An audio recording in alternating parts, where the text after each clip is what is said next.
আসসালামু আলাইকুম, this is Sujan, founder of ICT care. Easy and smart ICT কোর্সের আজকের একটা প্রেস এপিসোডে আপনাদের সবাইকে স্বাগতম। আজকের লেকচারে আমরা যেটা আলোচনা করব সেটা হচ্ছে HTML নিয়ে, আপনাদের ফেভারিট সফটওয়্যার HTML এসএসসি আইসিটির জন্য। তো সেক্ষেত্রে আমাদের HTML এ যখন আমরা কোডিং করতে যাই তখন আমাদেরকে বেশ কয়েকটা ট্যাগ রিসার্চ করতে হয় বা ট্যাগ নিয়ে আলোচনা করতে হয়। আমি ফার্স্ট অফ অল আপনাদেরকে জানাই দিই যে ট্যাগ জিনিসটা কি। আমরা যখন লেফট শিফট এবং রাইট শিফটের ভিতরে কোনো টেক্সট লিখি তখন সেটাকে আমরা একটা ট্যাগ বলে থাকি। ব্যাপারটা এমন লিখতে পারি, যেমন আমরা যদি একটা লেফট শিফট দিয়ে তারপরে এটার মধ্যে HTML লিখি, এরপরে রাইট শিফটটা দিই, তাহলে এটা হবে একটা ট্যাগ। এখন ট্যাগটা আবার দুই ধরনের, একটা ওপেনিং ট্যাগ আর একটা ক্লোজিং ট্যাগ। যখন একটা লেফট শিফট দিয়ে HTML লিখে তারপর রাইট শিফট দেওয়া হয় তাহলে সেটাকে বলবো আমরা ওপেনিং ট্যাগ। আর যখন একটা লেফট শিফট দিব তারপর স্ল্যাশ দিব তারপরে HTML লিখে রাইট শিফট দেবো, সেটাকে বলবো আমরা ক্লোজিং ট্যাগ। ব্যাপারটা আমি আশা করছি ক্লিয়ার। এখন আমরা চলে যাব, এরকম অনেকগুলো ট্যাগ রয়েছে ফরম্যাটিং ট্যাগ, যে ফরম্যাটিং ট্যাগগুলো না জানলে বা না শিখলে আমরা HTML কোডিং কোনোভাবেই পারবো না। তো প্রিয় শিক্ষার্থীরা, তোমরা অবশ্যই এই ফরম্যাটিং ট্যাগগুলো আমি যেভাবে বলবো সেভাবে আয়ত্ত করার চেষ্টা করবা। আমি আশা করছি আমার এই লেকচারটা দেখার পর তোমাদের আর HTML কোডিংয়ের বেসিক যে ধারণা আছে সেটা নিয়ে কোনো প্রবলেম হবে না। তো আমার সাথে থাকতে হবে যতক্ষণ ক্লাসটা নিচ্ছি ততক্ষণ পর্যন্ত। অলরাইট, আমরা ক্লাসে চলে যাচ্ছি। ফরম্যাটিং ট্যাগের মধ্যে ফার্স্ট যে ট্যাগটা আমাদের ইম্পর্টেন্ট সেটা হচ্ছে বি ট্যাগ। এই ভি ট্যাগটার কাজ হচ্ছে, বিতে আমরা অনেক কিছু বুঝি, বাট ফরম্যাটিং ট্যাগের যে ভি ট্যাগের কাজটা সেটা হচ্ছে কোনো কিছুকে বোল্ড করা। এখন বোল্ড জিনিসটা আমি কিভাবে করব? বোল্ড করা বা মোটা করা, বোল্ড শব্দের অর্থ হচ্ছে মোটা করা। তো এখন আমি এটাকে কিভাবে করব, বোল্ডটাকে আমরা কিভাবে করব? বোল্ড করার জন্য যেমন আমি যদি এখানে বাংলাদেশ লিখাটা লিখি নর্মাল ফ্রন্টে বাংলাদেশ, এই বাংলাদেশ, এবং আমি যদি এইভাবে বোল্ড করে মোটা করে করে লিখি, আমরা অনেক সময় দেখতে পাবো গাঢ় করে লেখা থাকে। এই যে গাঢ় করে কোনো টেক্সটকে লেখা, এটাকে বলা হয় বোল্ড বা মোটা করা। এটার জন্য আমরা বি ট্যাগটা ব্যবহার করব। তাহলে আমরা বি ট্যাগটা শিখতে পেরেছি। বি ট্যাগ দিয়ে যে কোনো টেক্সটকে আমরা বোল্ড করব বা মোটা করব, এটার জন্য আমরা বি ট্যাগটা ব্যবহার করব। অলরাইট, নেক্সট যে ট্যাগটা সেটা হচ্ছে এমফাসাইজ ট্যাগ, ইএম ট্যাগটা। আমরা ইএম ট্যাগ দিয়ে কি করব? ইএম এই ট্যাগটা মূলত এমফাসাইজড করার জন্য, কোনো টেক্সটকে গুরুত্বপূর্ণ যদি কোনো টেক্সট থাকে সেই টেক্সটটাকে প্রকাশ করার জন্য টেক্সটকে এমফাসাইজড বলা হয়। আমরা যেমন দিস টেক্সট ইজ এমফাসাইজড, বা কোনো একটা লাইন যদি লিখে থাকি এবং সেই লাইনটাকে গুরুত্ব প্রয়োগ করার জন্য আমরা ইএম ট্যাগটা ব্যবহার করবো। তাহলে ইএম মিনস এমফাসাইজড, এমফাসাইজড মানে গুরুত্ব প্রয়োগ করে কোনো টেক্সট লেখার জন্য, সেটার জন্য আমরা এমফাসাইজ ট্যাগটা ব্যবহার করবো। আশা করছি বুঝতে পারছেন। এরপরের ট্যাগটা দিব আমরা হচ্ছে, নেক্সট যে ট্যাগটা সেটা হচ্ছে I tag. I means italic. আমরা অনেক সময় মানুষের বৈজ্ঞানিক নাম শুনে থাকি, যেমন হোমো স্যাপিয়েন্স। আমরা যারা সায়েন্স স্টুডেন্ট তারা এটা খুব ভালো জানার কথা, হোমো স্যাপিয়েন্স। যারা এমনিতে বিজ্ঞান পড়ে আসছে তারাও জানার কথা।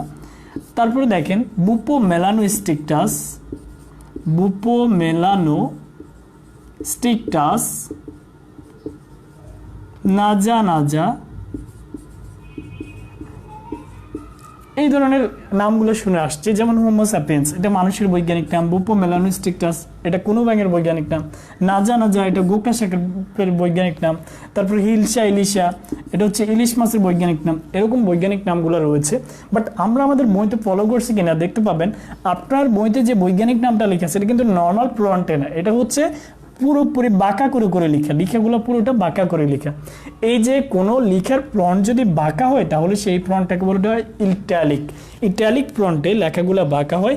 আমরা কোনো টেক্সটকে বাঁকা করে বা প্রদর্শন করার জন্য আই ট্যাগটা ব্যবহার করব। যেমন আমরা যদি দিস ইজ আইসিটি কেয়ার আমরা যদি লিখি, এখন এটির লেখাটা যদি বাঁকা হয় তাহলে বাঁকা করার জন্য আমরা আই ট্যাগটা লিখবো এবং আই ট্যাগটা ক্লোজ করব। আশা করছি ইটালিক ফ্রন্ট নিয়ে আমাদের আর সমস্যা হবে না। ইটালিক ফ্রন্টের যে আলোচনাগুলো আশা করছি বুঝতে পারছেন সেটা। নেক্সট আমরা যেটা নিয়ে আলোচনা করব সেটা হচ্ছে ইউ ট্যাগ। আমরা টেক্সট লিখি, যেমন আইসিটি কেয়ার, সাপোজ এটা লেখা আছে আইসিটি কেয়ার। এখন যেটা যেভাবে লেখা থাকুক কোনো সমস্যা নেই, নর্মাল টেক্সট থাকলেও থাকবে বোল্ড করা, বা যেভাবেই থাকুক কোনো সমস্যা নেই। আমরা যাচ্ছি, আমরা যেই ট্যাগে যাবো সেই ট্যাগ নিয়ে অ্যানালাইসিস করবো। ইউ ট্যাগ, ইউ ট্যাগের মূলত কাজ হচ্ছে কোনো কিছুর নিচে যদি আন্ডারলাইন করা থাকে, এই আন্ডারলাইনটাকে প্রকাশ করার জন্য আমরা ইউ ট্যাগটা ব্যবহার করে থাকি। এখন আইসিটি কেয়ারের নিচে যদি এভাবে আন্ডারলাইন থাকে তাহলে আমরা ইউ ট্যাগটা দিব। আবার আমাদের কাজ শেষে এই যে আইসিটি কেয়ার কথাটা লিখবো, লিখে শেষে আমরা আবার ইউ ট্যাগটাকে ক্লোজ করে দেব। তাহলে ইউ ট্যাগটা আমরা কি জন্য ব্যবহার করব? আন্ডারলাইন করার জন্য। নেক্সট যেটা আমরা আলোচনা করব সেটা হচ্ছে স্মল ট্যাগ। স্মল, যেমন আমি যদি এখানে লিখি লেফটেন্যান্ট, লেফটেন্যান্ট কথাটা লিখলাম। এখন এই লেফটেন্যান্টটা আমি যদি কোনো যেমন এমএস ওয়ার্ডের কাজ যারা করে তাদেরকে বলে যে আমাকে লেফটেন্যান্ট লিখে দাও, সে আমাকে লিখে দেবে এভাবে নর্মাল প্রম্পটে। আমরা যখন নর্মালি টাইপিং করতে যাই বা কোনো অফিসিয়াল কাজ করতে যাই, সেক্ষেত্রে আমরা 18 বা 20 সাইজের প্রম্পটটা ব্যবহার করে থাকি। এখন আসুন, যখন আমাকে বলবে যে স্মল ট্যাগটা ব্যবহার করার জন্য, তখন কিন্তু এটা 18-20 বা অফিসিয়াল সাইজটা হবে না, বা এর বেশিও হবে না, এর চেয়ে ছোটো হবে। তাহলে তখন লেখাগুলো হবে এভাবে ইউ 10 অ্যান্ড এভাবে ছোটো ছোটো করে হবে। দেখুন, আমরা যখন অফিসিয়ালি এ দিই তখন কিন্তু আমরা এভাবে দিই, আর যখন আনঅফিসিয়ালি দিই তখন কিন্তু এটাকে ছোটো করে দিই বা অন্য কোনো কাজের জন্য। তো সেক্ষেত্রে ইউ 10 অ্যান্ড এইটা খুব ছোট হয়ে যাবে। স্মল ট্যাগ যখন আমরা লিখবো এটা নর্মাল সাইজ, আর স্মল বললে নর্মালের চেয়ে ছোট হবে। যদি বিগ বলে তাহলে এটার চেয়ে আরও অনেক বড় হবে। আমি আশা করছি বোঝাতে পারছি আপনাদেরকে। যদি স্মল বলে তাহলে এটা নর্মালি যেটা থাকে সেটার চেয়ে ছোট হয়ে যাবে, আর যখন বিগ বলবে তখন এটার চেয়ে আর একটু বড় বড় হয়ে যাবে। তাহলে স্মল এবং বিগ ট্যাগ দুটো কিন্তু আমরা এই জায়গায় ক্লিয়ার হচ্ছি। আর যে ট্যাগটা ওপেন করবেন সেটাকে আবার ক্লোজ করতে হবে। স্মল ট্যাগটা আমরা ক্লোজ করবো আর বিগ ট্যাগটা ক্লোজ করব। নেক্সট যেটা, আজকের ক্লাসটা অনেক ইম্পর্টেন্ট। আমরা যারা ক্লাসটা করব বা করছি, অবশ্যই যদি কোনো প্রবলেম থাকে সাউন্ড এবং লাইটিংয়ে অথবা আমার বোর্ড দেখতে কোনো প্রবলেম হয় অবশ্যই আমাকে জানাবেন। নেক্সট আমরা যেটা দেখাবো সেটা হচ্ছে স্ট্রং ট্যাগ। স্ট্রং, গুরুত্বপূর্ণ টেক্সটকে হাইলাইটস করার জন্য। গুরুত্বপূর্ণ টেক্সটকে আই লাভ রোজা, আমি রোজাকে লাভ করি। এখন এই রোজা নামটা আমার কাছে অনেক ইম্পর্টেন্ট বা আপনার কাছে অনেক ইম্পর্টেন্ট হতে পারে। রোজা একটা নাম। এখন এই টেক্সটটা আমার কাছে গুরুত্বপূর্ণ, এই জন্য আমি এটাকে হাইলাইটস করে দেবো, অন্য কালার করে দেবো, রেড কালার করে দেবো। তাহলে এই টেক্সটটাকে প্রকাশ করার জন্য আমি স্ট্রং ট্যাগটা ব্যবহার করব। আই লাভ, এটা কিন্তু আমার কাছে গুরুত্বপূর্ণ না, আমার কাছে রোজাই গুরুত্বপূর্ণ। তাহলে আমি রোজাকে স্ট্রং ট্যাগ দিয়ে রোজা লিখব, তারপর আবার স্ট্রং ট্যাগ দিয়ে ক্লোজ করে দেব। অলরাইট, আমি আশা করছি বোঝাতে পারছি। পরেরটা চলে যাব আমরা। এরপরে যে ট্যাগটা সেটা হচ্ছে সাব ট্যাগ। এই সাব মানে সাবস্ক্রিপ্ট, সাব মানে সাবস্ক্রিপ্ট। আমরা সাবস্ক্রাইব বলি সাব দিয়ে, অবশ্য সাবস্ক্রাইব হবে না, এখানে সাবস্ক্রিপ্ট হবে। সাবস্ক্রিপ্ট বলতে কি বোঝায় আমরা একটু ক্লিয়ার করে যদি বোঝাই দিই তাহলে আপনারা ক্লিয়ার হবেন। সাবস্ক্রিপ্ট বলতে আমরা যদি কোনো কিছু লিখে থাকি, যেমন H2SO4, এটা একটা সংকেত সালফিউরিক অ্যাসিডের। এখন সালফিউরিক অ্যাসিডের যে সংকেতটা আমরা দেখতে পাচ্ছি H এর নিচে 2, O এর নিচে 4। যদি কখনো কোনো টেক্সটের বা কোনো প্রম্পটের আপনি পায়ের নিচে কিছু লিখে থাকেন, পায়ের নিচে, এটা যদি মানুষ হয় তার পায়ের নিচে যদি কোনো কিছু হয় তাহলে সেটাকে সাবস্ক্রিপ্ট বলে। আপনি সাবট্যাগটা ব্যবহার করবেন তখন। এই সাবট্যাগটা দিয়ে, যেমন আমরা লিখছিলাম হচ্ছে H2SO4, তাহলে H এর নিচে যেহেতু 2 তাহলে আমরা H দিব, সাবট্যাগ দিয়ে 2 দিব, তারপরে আবার S লিখবো, আবার সাবট্যাগ O লিখবো, সাবট্যাগ দিয়ে 4 লিখবো, মানে O এর নিচে 4। তো এভাবে করে করে যদি কোনো কিছু নিচে লিখতে হয় তাহলে আমরা সাবট্যাগ দিব। আর যদি মাথার উপরে লিখতে হয়, মাথার উপরে বলতে যেটা, যেমন আপনাকে যদি দেয় A² + B², এর উপরে 2, ভির উপরেও 2, এরকম যদি কখনো থাকে তাহলে আমরা এ দিয়ে সুপ ট্যাগটা ব্যবহার করব। SUP, soup means superscript. Superscript উপরে লেখার জন্য, আর সাবস্ক্রিপ্ট হচ্ছে নিচে লেখার জন্য। এই ব্যাপারগুলো যেন আমাদের ক্লিয়ার থাকে। তাহলে A superscript 2 + B soup 2। Alright, আমরা পরেরটা যাব। আমি আশা করছি আপনারা সাব এবং সুপ দুটো জিনিস গোলাবেন না। আমি আরও ক্লিয়ার করে দিই, আপনার পায়ের নিচে যেটা সেটা হচ্ছে সাব, আপনার মাথার উপরে যেটা সেটা হচ্ছে সুপ।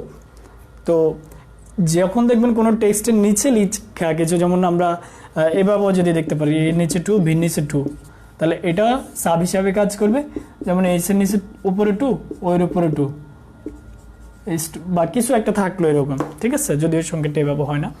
তো এরকম যখন থাকবে তখন আমরা বুঝতে পারবো যে এটা সুপারস্ক্রিপ্ট হিসাবে কাজ করছে, আর নিচে থাকলে সেটা সাবস্ক্রিপ্ট হিসাবে কাজ করছে। এরপরে যেটা ব্লিঙ্ক ট্যাগটা, ব্লিঙ্ক ট্যাগ মূলত কীভাবে কাজ করবে। এই যে আমার এখানে লাইটিং বোর্ডের পিছনে মনে হচ্ছে যেন একটা গ্লেজ দিচ্ছে পিছন থেকে, একটা লাইটিং আসছে। ঠিক সেমভাবে আমরা যখন কোনো ওয়েবসাইটে কাজ করতে যাই অনেক সময় দেখতে পাই ওয়েবসাইটের গ্রাফিক্যাল রিপ্রেজেন্টেশনটা এমন থাকে পেছন থেকে মনে হয় যেন একটা লাইটিং আসে, একটা গ্লেজ আসে, একটা লাইট কালার চিকচিক করে একটা। এই জিনিসটা কিন্তু অটোমেটিক আসবে না। একটা ট্যাগ রয়েছে ব্লিঙ্ক ট্যাগ, সেই ব্লিঙ্ক ট্যাগটা যখন আপনি ব্যবহার করবেন তখন জ্বলন্ত একটা কালার দিবে আপনাকে, ওই ওয়েবসাইটে জ্বলন্ত একটা কালার আসবে। এরকম জ্বলন্ত কালার প্রদর্শন করার জন্য আমরা ব্লিঙ্ক ট্যাগটা অ্যাড করব। এখন প্রশ্ন হচ্ছে এই ট্যাগটা আসলে এই কালারটা কেমন? আমরা বিয়ে বাড়িতে যখন ঢুকি তখন এক ধরনের মরিচাবাতি দেখতে পাই গেটের দুই পাশ দিয়ে। এখন এই মরিচাবাতিগুলা মূলত ব্লিঙ্ক ট্যাগ দিয়ে আমরা যে কাজটা করি ওই মরিচাবাতির মতো কালার হয়ে যাবে আমাদের ওয়েবসাইটের পেছনে বা ওয়েব পেজের পেছনে। তাহলে ব্লিঙ্ক ট্যাগের কাজটা আমরা সহজে বুঝতে পারছি, এটা জ্বলন্ত কালার প্রদর্শনের জন্য ব্লিঙ্ক ট্যাগটা ব্যবহার করা হয়। পরেরটা চলে যাব আমরা বিয়ার। বিয়ার আমরা সবাই জানি, এটা আমরা একটা লাইন লিখলে, যেমন আমি একটা লাইন লিখলাম, পরের লাইন একটু স্পেস থেকে পরের লাইনে আসতে হয়, টেক্সট উইথ লাইন ব্রেক এটাকে। অথবা একটা কিছু টেক্সট লিখলাম, পরের লাইনে আসবো, একটা এন্টার দিয়ে আমরা এরকম একটা এন্টার আছে, এন্টার দিয়ে পরেরটা আসে। এই যে এন্টার দিয়ে পরেরটা আসে এটাকে বলা হয় টেক্সট উইথ লাইন ব্রেক। এক লাইন লিখে পরবর্তী লাইন প্রদর্শনের জন্য ব্রেক দিতে হয়, তাহলে ব্রেকের জন্য আমরা বিয়ার ট্যাগটা ব্যবহার করব। অলরাইট, তাহলে আমরা ব্রেক ট্যাগটা দেখতে পাচ্ছি। এর পরেরটা চলে যাব এইচআর ট্যাগটা। HR means horizontal, break tag, HR এবং ইমেজ ট্যাগ। তো এই তিনটা ট্যাগের কিছু কাজ আছে, সেই লেকচারটা আমি পরের লেকচারে ওটা ক্লিয়ার করব, বাট আজকে যেগুলো দেখাচ্ছি এগুলো একটু ভালো করে খেয়াল করুন। এইচআর হচ্ছে হরিজন্টাল। হরিজন্টাল মিনস এরকম যখন আমরা লাইনগুলো লিখবো এরকম এরকম সমান্তরাল করে লাইন লেখার জন্য আমরা যখন আমাদের এই টেক্সট বুকগুলো দেখতে পাই অথবা প্রিন্ট করা যে কোনো কিছু দেখতে পাই তখন লাইনগুলো সমান্তরাল দেখতে পাই, কিন্তু আমরা যখন খাতা লিখতে যাই লাইন কিন্তু সমান্তরাল হয় না। এক লাইন এভাবে লিখলে আরেক লাইন এভাবে যায়, আরেক লাইন এখানে উল্টাপাল্টা যায়। এখন এই জিনিসগুলা আমাদের লেখাগুলো যদি আমরা কম্পিউটারে করতে পারি তাহলে সোজা হয়ে যাবে। কেন? কম্পিউটারে এরকম একটা অপশন আছে, আপনি দেখতে পাবেন এরকম চারটা দাগ, আবার এরকম দাগ, এরকম দাগ, আবার এমনি করে দাগ, এমনি করে দাগ। যারা কিবোর্ডের কাজগুলো মোটামুটি বোঝেন তারাই জানেন। এই যে প্রত্যেকটা লাইনকে সোজা করে দেওয়া এটাকে বলা হয় হরিজন্টাল। এখন হরিজন্টালি আপনি যখন লেখাগুলো লিখবেন তখন আপনার প্রত্যেকটা লাইন সমান্তরাল হয়ে যাবে। তাহলে এইচআর এর কাজ হচ্ছে লাইনগুলো সমান্তরাল করা। তারপর আমরা যেটা দেখতে পাচ্ছি সেটা হচ্ছে এবিভিআর। এবিভিআর হচ্ছে অ্যাব্রিভিয়েশন বা সংক্ষিপ্ত রূপ। একটা বড় নাম থাকলে সেই বড় নামের ছোট রূপটাকে প্রকাশ করার জন্য আমরা এবিভিআরটা বসাবো। যেমন MA, masters of arts, BA, bachelor of arts. তারপর আমরা যদি বলি BBA, bachelor of business administration, MBA, masters of business administration. এইভাবে অনেকগুলো রয়েছে, MBBS, bachelor of medicine and bachelor of surgery. এই জিনিসগুলো যখন থাকবে আমরা এবিভিআর দিয়ে মূলত কি করব, বড় নামের, এটা তো পুনরূপ রয়েছে, এখন বড় নামের সংক্ষিপ্ত রূপটাকে প্রকাশ করার জন্য এবিভিআর বা অ্যাব্রিভিয়েশন ট্যাগটা দিব। আমরা অবশ্যই খেয়াল রাখতে হবে এবিভিআর ট্যাগটা ওপেন হলেও ক্লোজ হয়, কিন্তু বিআর এইচআর আর একটা ট্যাগ রয়েছে ইমেজ ট্যাগ, ছবি সংযোগের জন্য যেটা আমরা ব্যবহার করি, এটা আমরা সামনের দিকে আরো ক্লিয়ার করব। এই ইমেজ ট্যাগটা কখনো ক্লোজ হয় না, ব্রেক ট্যাগটা কখনো ক্লোজ হয় না, এইচআর ট্যাগটা কখনো ক্লোজ হয় না। এটা নিয়ে আমাদের একটা ক্লাস আছে, সেটা আমরা নেক্সট টাইম আলোচনা করব। তবে আমি একটা জিনিস বলে রাখি, এই তিনটা ট্যাগ হচ্ছে এমটি ট্যাগ। পৃথিবীতে যত প্রকার ট্যাগ আছে এই তিনটা ছাড়া বাকি সব কন্টেনার ট্যাগ। আমাদের এইচএস স্ট্যান্ডের জন্য অন্তত এটা মাথায় খুব ভালোভাবে ক্যাচ করতে হবে যে এই তিনটা ট্যাগ ছাড়া যত ধরনের ট্যাগ আছে সবগুলো হচ্ছে কন্টেনার ট্যাগ। এখন কন্টেনার ট্যাগ কি, যে ট্যাগের মধ্যে এমনিও থাকে এমনিও থাকে, মানে শুরুও থাকে শেষও থাকে, ওপেনিং ট্যাগও থাকে ক্লোজিংও থাকে। যেমন আমি যদি HTML-টা লিখি, এখানে HTML এটা ওপেন হবে, আবার কাজ শেষে এটা ক্লোজ হবে। কিন্তু এই যে image tag, break tag, horizontal tag, এগুলো কিন্তু শুধু ওপেন হবে, এগুলো কখনো ক্লোজ হবে না। এজন্য এগুলোকে বলে এমটি ট্যাগ বা ফাঁকা ট্যাগ। আচ্ছা, অ্যাব্রিভিয়েশনের পরে আমরা এর পরেরটা চলে যাব, মূলত HTML এর বেসিক ক্লাস। এই ক্লাসটা যারা পারবে না বা বুঝবে না তারা কিন্তু HTML জীবনও পারবে না, কোনোভাবে পসিবল না এটা। আর এগুলো পড়ার জন্য কোনো কিছু মুখস্থ করতে হবে না, জাস্ট এটা গল্পের মতো করে সুন্দর সুন্দরভাবে আমরা শিখবো মজা করে। এরপরে দেখুন H1 থেকে H6, H1 থেকে H6 আমি একবার লিখলাম বাংলাদেশ, বাংলাদেশ, আমি আরেকবার লিখলাম বাংলাদেশ, আরেকবার লিখলাম বাংলা, এভাবে বাংলাদেশ, আরেকটু ছোট করে লিখলাম বাংলাদেশ, আরেকটু ছোট করে লিখলাম বাংলাদেশ, আরেকটু ছোটো করে লিখলাম বাংলাদেশ। দেখুন সবচেয়ে বড় হচ্ছে প্রথমটা H1, আর সবচেয়ে ছোট হচ্ছে শেষটা, এটার নাম হচ্ছে H6।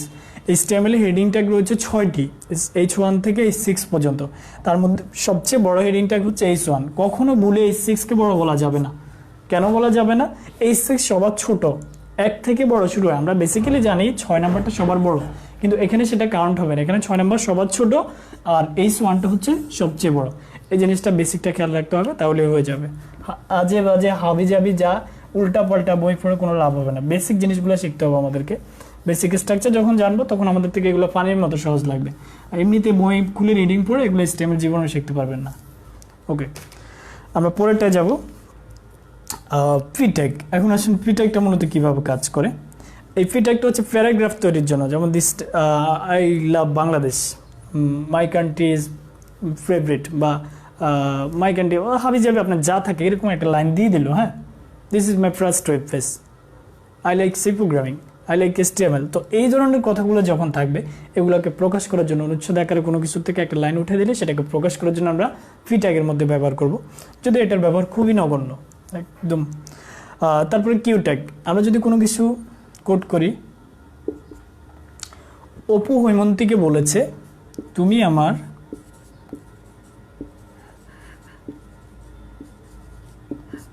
ডট ডট কিছু একটা বলছে অপু হৈমন্তীকে, ঠিক আছে?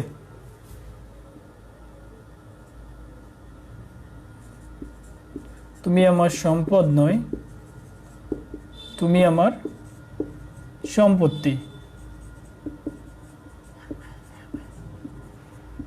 তুমি আমার সম্পদ নয়, তুমি আমার সম্পত্তি, এটা অপু হৈমন্তীকে বলছে, বা যে ইচ্ছাতে সে বলুক। এখন ব্যাপারটা হচ্ছে স্বাভাবিক কথা না কিন্তু, এবং একজন বিশেষ ব্যক্তিকে উদ্দেশ্য করে বলেছে। তাহলে বলা যায় এই লাইনটা যেহেতু বিশেষ ব্যক্তি বলেছে, রবীন্দ্রনাথ বলেছে তোমরা চলনাময়ী হও না। এখন এই কথাটা এটা কিন্তু একটা কোট করার মতো কথা, কারণ রবীন্দ্রনাথের কথা, রবীন্দ্রনাথ একজন গ্রহণযোগ্য ব্যক্তি, তাহলে তার যে কথাটা সেটাকে আমরা কোট করে রাখবো। এই যে দুপাশে ইনভার্টেড কমা দিয়ে কোনো লাইন লেখা, এটাকে বলা হয় কোটেশন বা কিউ ট্যাগ। এটাকে আমরা কিউ ট্যাগের মধ্যে রাখবো বা কোট করে রাখবো এটাকে। তাহলে এরকম যখন কোনো লাইন আসবে, কোনো বিশেষ ব্যক্তির উদ্ধৃতিতে আসবে, তখন সেটাকে আমরা কিউ ট্যাগের মধ্যে দিব। লাইনটা লিখার পরে আবার কিউ ট্যাগটা ক্লোজ করবো। অলরাইট, আমরা এর পরেরটা চলে যাব, সেটা হচ্ছে এলআই। সাপোজ আপনাকে বাজারে পাঠাইছে মাছ কেনার জন্য, সবজি কেনার জন্য, বা অন্যান্য জিনিস কেনার জন্য। আপনি সব কিছু কিনে নিয়ে আসছেন, বাট সমস্যা একটা জায়গায় হয়েছে, সেটা হচ্ছে আপনি বাজারে যে লিস্টটা দিছে সেটা দেখেন নাই। এখন আপনি কেনার পরেও কিন্তু একটা লিস্ট হয়, আপনি আজেবাজে একবার একটা নাম বলে দিলেন, সব ওটা কিন্তু একটা লিস্ট। কিন্তু আপনি যদি 1 2 3 4 এভাবে সিরিয়াল করেন, সেটাও একটা লিস্ট। এখন আপনি যে উল্টাপাল্টা বললেন যে এটার পরে এটা নিয়েছি, মনে যা যা আসছে সেটা বলছেন, সেটা হচ্ছে আনঅর্ডার লিস্ট। আর যেটাকে 1 2 3 4 সিরিয়াল করে করে বলছেন, যেমন আমি প্রথমে আমার যে মেনু ছিল, মেনু থেকে প্রথমে 1 নাম্বারটা নিলাম, 2 নাম্বার 3 নাম্বার 4 নাম্বার, এটা হচ্ছে অর্ডার লিস্ট। তাহলে আমরা পড়তেছি লিস্ট এলআই, যেটা এলআই ট্যাগের কাজ হচ্ছে লিস্ট করা। তাহলে লিস্টটা দুই ধরনের, একটা হচ্ছে অর্ডার লিস্ট আর একটা হচ্ছে আনঅর্ডার লিস্ট। এখন অর্ডার লিস্ট যেটা হবে সেটা সবসময় 1 2 3 অথবা ABC অথবা রোমান 1 2 3 অথবা ABC এভাবে থাকতে পারে, অথবা যদি কোথাও সিকোয়েন্স থাকে XYZ এভাবেও থাকতে পারে। কিন্তু যদি এভাবে থাকে 1 এর পরে 5 তারপরে 7, যদি এভাবে থাকে এরপরে Z তারপরে B, এই যে উল্টা পাল্টা যেগুলো থাকবে ওগুলোকে বলা হয় UL. UL means unorder list, যেটা লিস্ট সাজানো থাকে না। আর এই যে সিকোয়েন্সটা দেখালাম এটা হচ্ছে অর্ডার লিস্ট, এটা সবসময় সাজানো থাকে, 1 2 3 ABC 1 2 3 এগুলো সবসময় সাজানো থাকে। তো আমরা আশা করছি অর্ডার লিস্ট এবং আনঅর্ডার লিস্ট দুটো জিনিস বুঝতে পারছি। আর কোনো কিছু না, অর্ডার লিস্ট আনঅর্ডার লিস্ট কিছু না থাকলে সেটাকে আমরা লিস্টে নিয়ে যাব। যদি সিকোয়েন্স থাকে তাহলে অর্ডার লিস্ট, না থাকলে আনঅর্ডার লিস্ট, নর্মালি এই লিস্টের মধ্যে লিখতে হবে সেটা। তারপরে যেটা ডিইএল, এই ডিইএলটা কি? আমরা আমাদের কিবোর্ডে যখন নর্মালি কাজ করতে যাই তখন এই ডিইএলটা দিয়ে, অনেক মোবাইলে এই জিনিসটা দেওয়া থাকে। তো ডিইএল মানে কি? ডিইএল মানে হচ্ছে কোনো কিছু মুছানোর জন্য বা বাদ দেওয়ার জন্য। আমরা একটা লাইন লিখছি, হয়তো কোথাও মিস্টেক হয়েছে বা কোনো কারণে বাদ দেওয়া লাগতেছে, মুছাতে হচ্ছে, তাহলে সেটাকে আমরা ডিইএল বা ডিলেট কমান্ডটা দিয়ে বাদ দিয়ে দেবো। এই যে এইভাবে ডিইএলটা ব্যবহার করবো, যে লাইনটা বাদ দিতে চাই সেটা লিখে আবার রাইট সাইড দিয়ে ক্লোজ করে দেবো। আশা করছি বুঝতে পারছেন। তারপরে আমাদের আরও একটা ব্যাপার আছে আইএনএস। আইএনএস মানে হচ্ছে ইনসার্ট। এখন ইনসার্টটাকে আমরা কোথায় লিখব? ধরো একটা লাইন লিখলাম আমরা মাই গার্ডেন নিয়ে বা মাই ফেভারিট হবি নিয়ে আমি কিছু একটা লিখলাম। লেখার পরে 3 নাম্বার লাইনে আমার একটা জিনিস রয়ে গেছে যেটা আমি লিখতে ভুলে গেছি, এখন নতুন করে সংস্থাপন করা দরকার। তাহলে আমাদের কোনো কিছু রচিত কোনো কিছুর উপর যদি কোনো মিস্টেক হয় বা এডিটিং দরকার হয়, সেক্ষেত্রে নতুন কোনো ওয়ার্ড সংস্থাপন বা সংযোজন করাকে আমরা বলবো হচ্ছে ইনসার্ট। আইএনএস বা ইনসার্ট।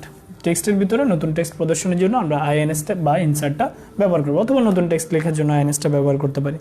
সেন্টার, এই সেন্টারের বিষয়ে আমি আরও কথা বলবো, সামনের দিকে অনেকগুলো ক্লাস রয়ে গেছে, সেগুলোতে কথা হবে। সেন্টারের কাজটা মূলত কী হবে? সাপোজ আমি একটা বক্স আঁকলাম, এই বক্সের উপরে যে অংশটা সেটাকে আমরা বলবো টপ, নিচের অংশটাকে বলবো বটম, বাম পাশের অংশটাকে বলবো লেফট, ডান পাশের অংশটাকে বলবো রাইট। মাঝখানে যে পয়েন্টটা এটাকে আমরা বলবো হচ্ছে সেন্টার। আসুন আমরা কি বুঝতে পেরেছি? উপরেরটার নাম টপ, নিচেরটার নাম বটম, এই পাশেরটার নাম হচ্ছে রাইট, এই পাশেরটার নাম হচ্ছে লেফট, আর মাঝখানে যেটা থাকে সেটা সেন্টার। এখন প্রশ্ন হচ্ছে হ্যাঁ এটা কেন দিবে আমাদেরকে? এই সেন্টারটা কেন দিবে? সেন্টার দেওয়ার কয়েকটা রিজন রয়েছে। আমাদেরকে এরকম একটা ওয়েব পেজ দিবে, ওয়েব পেজের ভিতরে একটা টেবিল থাকবে বা একটা কিছু একটা থাকবে, একটা ওয়েবসাইটের মধ্যে কিছু একটা থেকে বলে সেটা আমাদেরকে সেন্টারে কিনা সেটা নির্ণয় করতে হবে। অথবা একটা টেবিল দিয়ে দিবে, টেবিলের টেক্সট দিবে, টেক্সটটা কি লেফটে নাকি রাইটে নাকি সেন্টারে, এই জিনিসগুলো ক্লিয়ার করতে হবে আমাদেরকে। এখন এরপরে যদি আমরা যাই, সেন্টার বোঝার পরে হচ্ছে টেবিলের মধ্যে দুটো স্প্যান হয়। স্প্যানগুলো কি? একটা স্প্যান হচ্ছে রো স্প্যান আর একটা হচ্ছে কোল স্প্যান। একটাকে বলা হয় রো স্প্যান আর একটাকে বলা হয় কোল স্প্যান। স্প্যানিংয়ের কাজটা আমরা একটু দেখি। দেখো স্প্যানটা কীভাবে হবে? স্প্যান হতে হলে প্রথম যে শর্ত সেটা হচ্ছে একটা টেবিল লাগবে, টেবিল ছাড়া কখনো স্প্যান হবে না। তো এখন এটা যদি আমাদের টেবিল হয়, রোল নেম জিপিএ, এটা যদি টেবিল হয় আমরা দেখতে পাচ্ছি। আবার এই পাশটা যদি আমাদের রো হয়, এখন আমরা যেটা বুঝি রোল 1020, এটা হচ্ছে কলাম, এটা হচ্ছে কলাম, এটা কলাম, এটা কলাম, এটা আমরা সবাই বুঝি। স্ট্রেট লাইনে যেগুলো সোজা থাকে সেগুলো হচ্ছে কলাম, আর যেগুলো এইভাবে থাকে সেগুলো হচ্ছে রো। তাহলে নেম একটা কলামের নাম। এখন এই কলামের ভিতরে যদি আমি কতগুলো আবার সাব কলাম করি, একটা এ একটা এ একটা, এগুলাকে বলবো হচ্ছে কোল স্প্যান। একটা কলামের ভিতরে একাধিক কলাম করলে ওই কলামটা কোল স্প্যানের আন্ডারে চলে যাবে। কিসের আন্ডারে যাবে? কোল স্প্যান। মানে এক কলামের ভিতরে একাধিক কলাম করলে সেটাকে বলবো হচ্ছে আমরা কোল স্প্যান। এখন আসলে রো স্প্যানটা কীভাবে হবে? আমরা যে 1020 লিখেছি এটা মূলত কীভাবে কাজ করবে? এই 1020 এটা যেই আমাদের হেডিং আছে বা যেখানে আছে, এই রোটা যদি এভাবে করে আবার থাকে, এভাবে করে থাকে, যেমন এখানে লিখলো 1020, 1030, 1040, যা ইচ্ছে তার লিখুক, কিন্তু একটা রো যখন ভেঙে একাধিক রো হয়ে যাবে তখন সেটার নাম হয়ে যাবে রো স্প্যান। তাহলে কলাম ভেঙে যদি একাধিক কলাম হয় বা সাব কলাম হয় সেটার নাম কোল স্প্যান। রো ভেঙে যদি একাধিক রো বা সাব রো হয় সেটাকে বলবো আমরা রো স্প্যান। আমি আশা করছি আপনাদেরকে স্প্যানিংয়ের কাজটাও বোঝাতে পেরেছি। তাহলে কোল স্প্যান এবং রো স্প্যান, এই ছিল মোটামুটি স্টেমেল ফরম্যাটিং ট্যাগের কাজ। আপনারা যদি এই ক্লাসটা আশা করছি মনোযোগ সহকারে যদি কেউ দেখেন, স্টেমেলের বেসিক যে জিনিসগুলো অন্তত আপনি এখন থেকে স্টেমেল পড়তে আর ভয় পাবেন না, জীবনেও ভয় পাবেন না যদি এই ক্লাসটা মনোযোগ সহকারে দেখেন। কারণ এই বেসিকগুলো যারা জানে তাদের স্টেমেল পড়তে খুবই মজা লাগে। এবং স্টেমেল আমার যারা স্টুডেন্ট, আমার সবাই 8-9 মতো পায় নর্মালি যারা আর কি, আর ভালো লিখতে পারলে অবশ্যই 10 পায়। তো এটা আমরা চেষ্টা করি হাতে কলমে শেখানোর জন্য। প্রত্যেকটা লেকচার এভাবে সাজানো থাকে। ধন্যবাদ সবাইকে। আইসিটি কেয়ারের সাথে থাকবেন। আমাদের ফার্স্ট ইয়ারের ব্যাচে ভর্তি চলছে, সেকেন্ড ইয়ারেও আমরা ভর্তি নিচ্ছি, জুম অ্যাপও ভর্তি হচ্ছে। সরাসরি আসলেও আসতে পারবেন, কথা বলে আসবেন, আমরা ব্যাচ টাইম দেবো বা একটা সিস্টেমে যাব। তো সবাই ভালো থাকবেন, সবার জন্য শুভকামনা। ধন্যবাদ সবাইকে।